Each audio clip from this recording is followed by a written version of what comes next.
Hi, this is the first installment of Mama's Kitchen, and I'm going to help y'all make some simple side dishes. Later on, we'll get into meats and gravies and things, and also organizing your kitchen just so it's nice to use.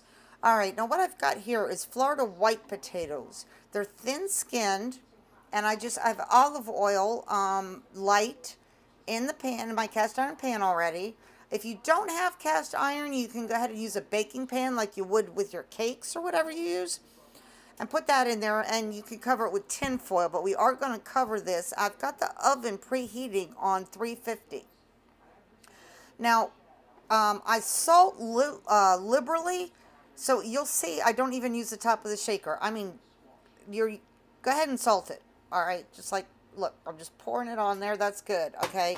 Because it's going to get all mixed in, and believe it or not, you can salt liberally. If you're not real sure about your cooking skills, do a little bit less salt. You can always add more when it's done, but you can't take salt away.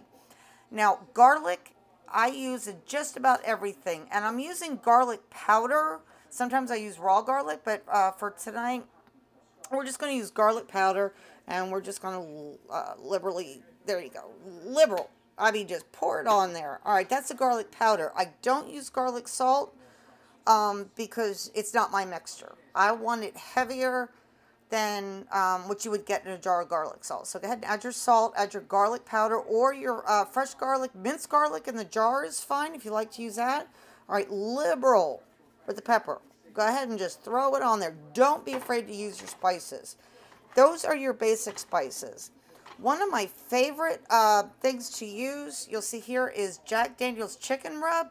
That goes great on so many things, not just meat. So I'm going to just liberal. You see I'm shaking it on. It's turning red. All right. And we're just going to mix that all up in the pan. And that's pretty much it.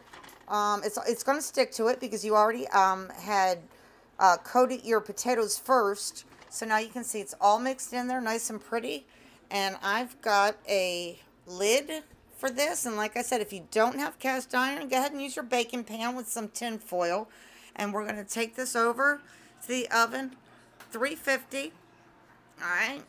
And here we go. All right. I'm going to get that pan up with two hands. It's kind of heavy. All right. All right. Now we're putting that in there. All right. It's covered. And I'm going to set my cooking time for 1 hour. Okay? Let it go. And then the thing is, you just take your fork and make sure that it is tender. And when it's done at 350 for 1 hour, it could be a little bit more, it could be a little bit less, depending on how much potatoes you use. You can check it off. Like I said, just use a fork, not a knife, to check the tenderness. And then let it, after you take it out, it's going to be really hot. Go ahead and let it sit. With the cover on it, it's going to absorb all those flavors after it's done cooking. So give yourself a good 20 minutes of just letting it sit. And that is the first installment of a side dish, real easy to make. All right, good luck, y'all.